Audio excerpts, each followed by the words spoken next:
好，來鄉親啊，繼續來到雲林土庫的土城隍廟，講來遮參拜，唔但會當保平安，閣會當求姻緣、求囡仔。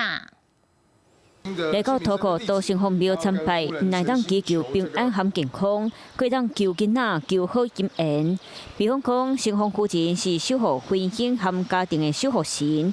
有關感情的問題，除了拜月老，還當拜城隍夫人。城隍爺是這個陰陽兩界的司法神，所以他本身並沒有這個特別管理這個男女情愛之事。我們有城隍夫人，城隍夫人可以來做這個求姻緣的這個動作。比方講，大多數的人求囡仔攏會拜祖先娘娘，不過廟內佛寺順天聖廟其實冇同款的效果。